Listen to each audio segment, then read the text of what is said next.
Hello, everybody. Welcome to, or back to, Autumn Reads a Tome. I've been thinking about what to post. I'm really enjoying filming the vlogs that I've been doing. I'm filming another one right now, but I figured in the meantime, I would kind of just sit down and share with you my fall TBR that I have physically with a few honorable mentions that I may get to if I decide these are a no. I don't have a particular order of priority or anything like that. I just went through my bookshelf and picked out the books that stood out to me that give me like fall vibes, whether it's spooky or cozy or anything in between. I would like to also give you some recommendations. I went ahead and made a list for some books that I have read that put me, in the spooky mindset. Maybe you've read some, maybe you haven't, but at the end of this video, I'll include some honorable mentions that I may get to, because if I don't read all of these books, I'm not going to beat myself up about it. Don't forget that reading is a form of entertainment, and it is meant to be fun. Let's be kind to ourselves in this space, at least. I know that I'm right there with you. There's times when I tell myself that I'm not doing enough, especially now that I've been creating content for just about a month, I think. I can really see how people get into that mindset where they just feel like they have to race time, basically, in order to read enough, in order to put out content. And that's kind of why I'm doing like a lifestyle thing along with the reading, is because I'm really trying to normalize, under consuming, both buying books and like performative reading, like over consuming books in order to kind of like shock people with how many books you can read in a year. If you are one of the people that genuinely just reads 200 books in a year because you're a fast-paced reader and you just like to eat up content, then that's great for you. And I'm glad, that you found something that works for you. But I'm kind of more in the space where I want to really try to analyze and appreciate what I'm reading, even if it is just something silly, quick and easy, like a romance novel. Like, I'm not trying to rush through things at this point in my life. Rant over, you're here about my TBR, right, for the fall. So grab yourself a cold or hot drink. I will say that New England has ruined me. It's about 74 degrees outside. I had to close the windows because the breeze makes noise and there's construction outside occasionally, along with airplanes that fly over the house. My son is playing with Mega Bloks. But yes, if you know anything about New England, you know that even if it's below zero, people will still go to Dunkin' and ask for a large iced coffee.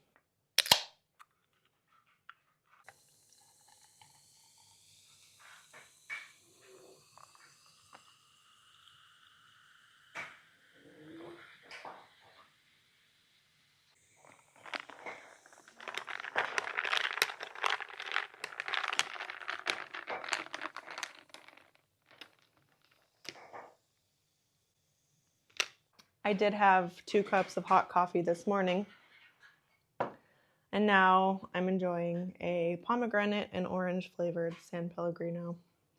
I used to think these were basically like sparkling water, but no, they're full of sugar. They are absolutely delicious, and I only have one in the fridge, so I'm going to indulge while my husband is not home so that I can have it all to myself. Don't tell him. Shh. Grab yourself something to drink, something to snack on, and here's the fall TBR.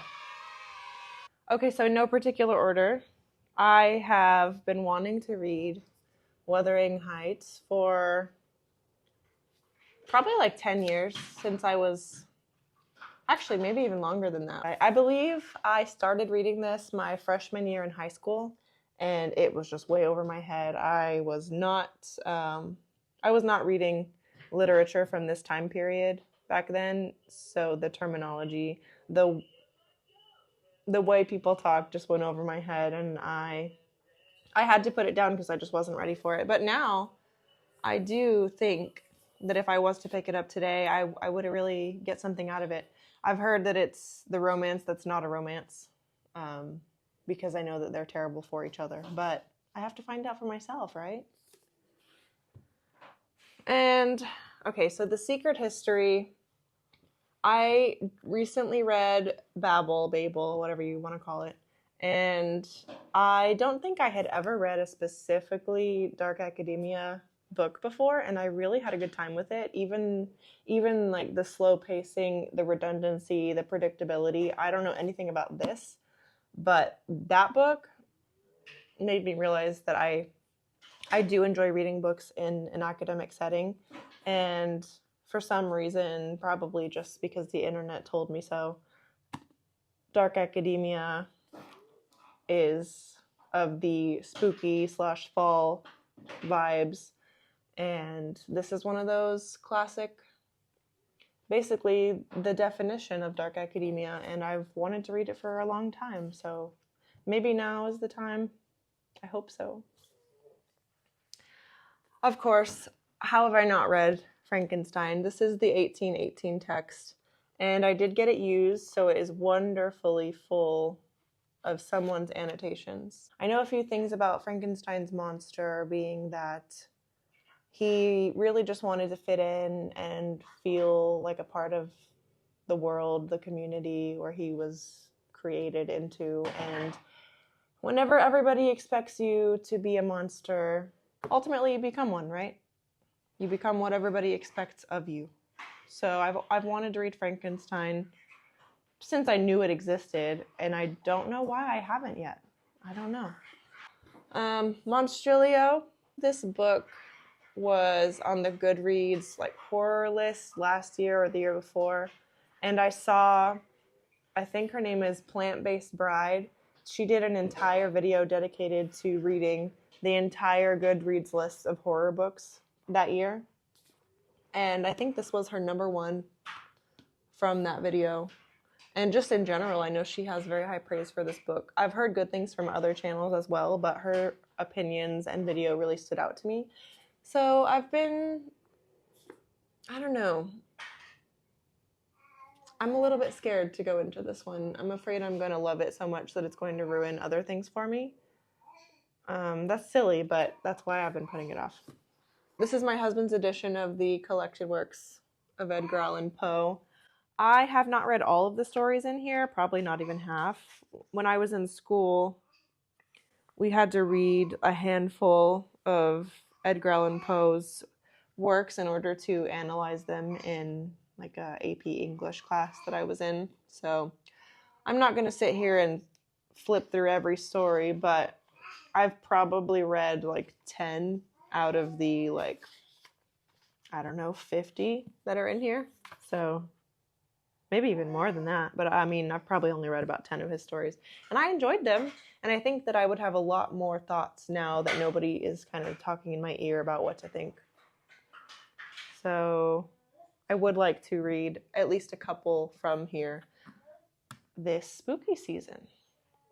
Okay, this is a little bit of a spoiler, but October is coming up, and my husband helped me pick out the book that we will be reading in my book club on Fable for the month of October. I will link it down below if you're interested, and that is Stephen King's Misery. I have had this edition for probably 4 years now. I am itching to read this, and so it's going to be the October book club pick.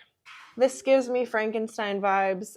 I know that it's basically about a scientist who takes, I believe, a man's brain and puts it into a dog's body and sees what will happen when a dog has the intelligence of a human, but it still has the heart of a dog. So the things that follow may be a little bit unexpected. I don't actually know because I have tried very hard to avoid fully spoiling it for myself. This is one that's on my TBR, but I'm probably the most confident about not getting to this one. But I would like to at least try, and that is House of Leaves by Mark Z. Danielewski. I've heard fabulous things and not so fabulous things about this book. I've heard that it makes you feel as insane as this guy feels as he's navigating through this house that is larger on the inside than it is on the outside, and strange things follow suit. I'm just so nervous about it because of the mixed media style format, where it just looks like it'll be fun but also an absolute pain physically reading this. All right, next up we have The Reformatory. This was the top contender with Misery, and I literally flipped a coin in order to decide between the two.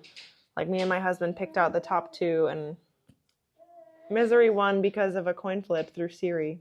So if I finish that faster than expected, because I have heard that it is a fast-paced read, then I will definitely be picking this up next. I know I said I didn't have a priority list, but it's true for the rest of these, but this is definitely top priority other than Misery. I can't wait to read this. Just want to read you the synopsis real quick. 12-year-old Robbie Stevens Jr. is sentenced to 6 months at the Gracetown School for Boys for kicking the son of the largest landowner in town in defense of his older sister, Gloria.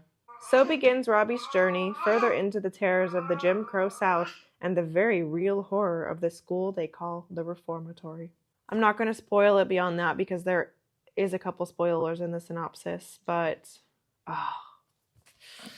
I really want to get to this quickly this year. That's also a recommendation from Plant-Based Bride from that same video that Monstrolio came from. Okay, here's a classic gothic horror that everybody recommends to read in the fall, and that is Rebecca by Daphne du Maurier. I don't know how I haven't read this. It's up there with Frankenstein for me personally, with my desire to have read it.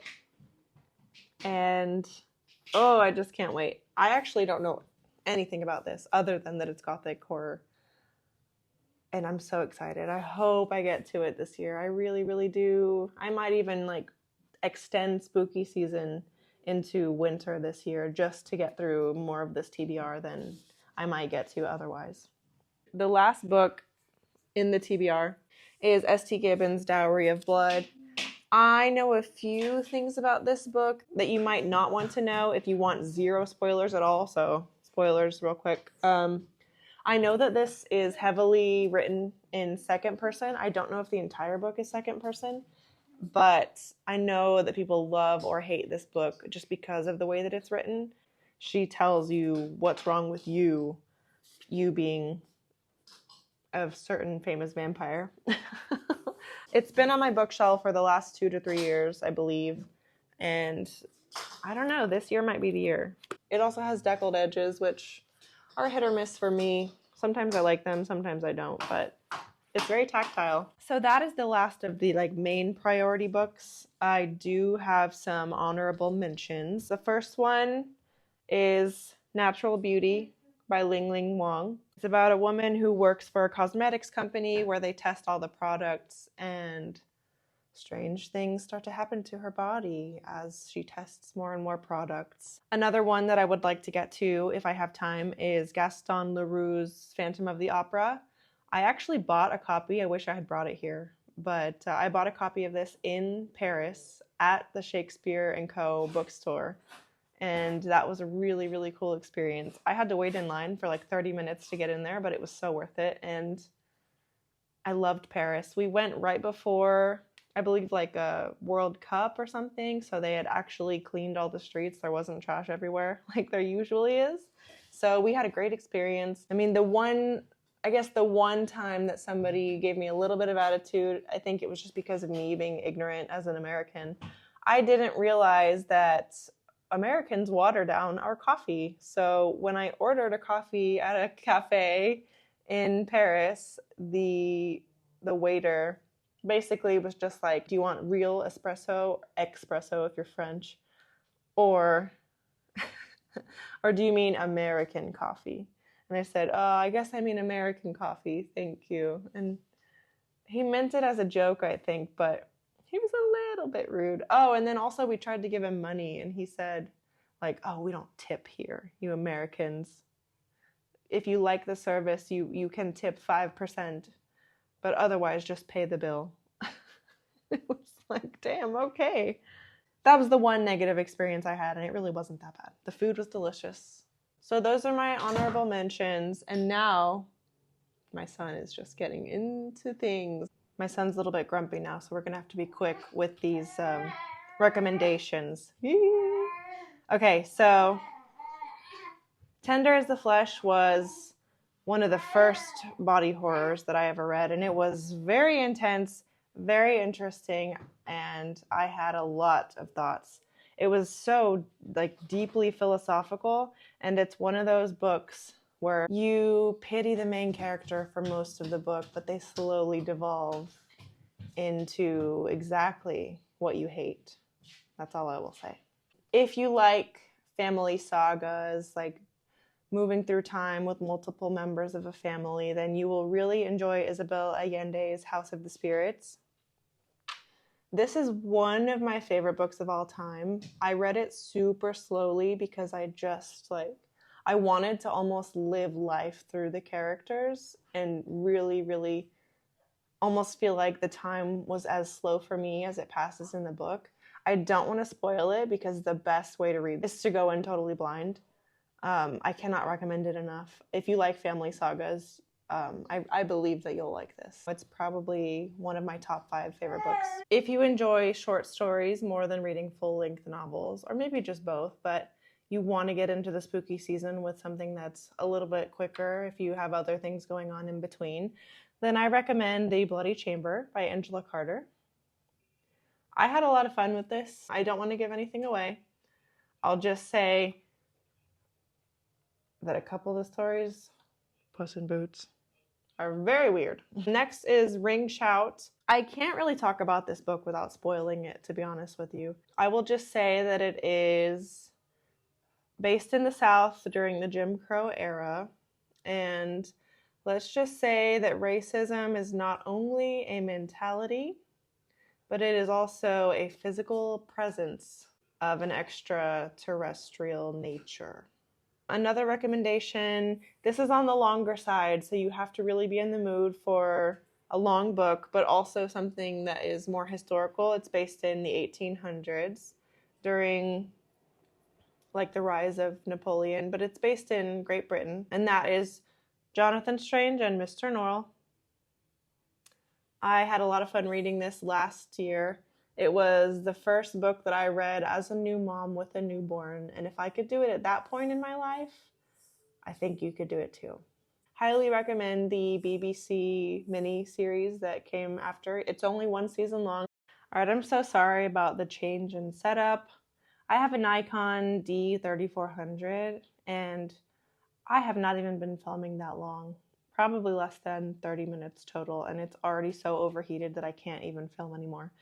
That is a problem, and it's annoying, but luckily I do have this vlogging camera that I can just set up on a tripod and continue where I left off. Anyways, I was talking about Jonathan Strange and Mr. Norrell, and just, it's about a bunch of white British dudes figuring out how magic works in England, and there's fairies, and there's kidnapping, and there's magic, and there's wandering other worlds that may or may not exist within mirrors. And it's a good time. So the next recommendation is My Best Friend's Exorcism. This is just like a fun, campy time. If you like Grady Hendrix, you'll like it. If you don't, maybe you won't love this one. It's about a high schooler who gets possessed by a demon. I mean, it's called My Best Friend's Exorcism, right? And it's about her friend trying to figure out what's going on and help her overcome this possession. Another recommendation is Babel. I mentioned briefly earlier that it was the first dark academia that I had read, and this is all about the work of translation basically being used to exploit developing countries' use of non-English language and literally creates a world of magic around language. And I think it was so fascinating. The story itself is a bit slow paced, but that's kind of the nature of dark academia sometimes, from what I know now. And I just had a lot of fun with it. It's a bit on the longer side, but nothing crazy. And if you like dark academia and you haven't read it, I highly recommend it. Another recommendation is Pedro Páramo by Juan Rulfo. And I can't say too much about this, but I will say that it is based in a small town in Mexico that may or may not be full of ghosts. Very good, very quick to get through. It's very short. Highly recommend. And there is an adaptation on Netflix that was pretty good. My last fiction recommendation is Mexican Gothic. And Silvia Moreno Garcia is one of those authors that really hits for you or doesn't. But what I will say about this is that if mushrooms don't scare you after you read this, then I can't relate. My last recommendations are two by the same author, and they're both nonfiction. So one of them they're both by Caitlin Doughty. Smoke Gets in Your Eyes is a story about her working in a crematorium and just about her experiences and dealing with death and how the American funeral system really goes about the whole process of death and the business of funerals. It's so fascinating. The last one is From Here to Eternity, also by Caitlin Doughty. And this one is about her journey around the world, learning about different rituals that people do after loved ones dying. And if you are at all interested in reading about different countries' way that they deal with death and grieving, it was very, very interesting to read and learn about other cultures, and I highly recommend it. That is it for this video. Thank you so much for watching. I hope you got something out of it, whether you can add to your TBR or whether you have read some of these and you can get a discussion going. I would love to hear your thoughts regardless. And thank you again, and I will see you in the next video. Bye.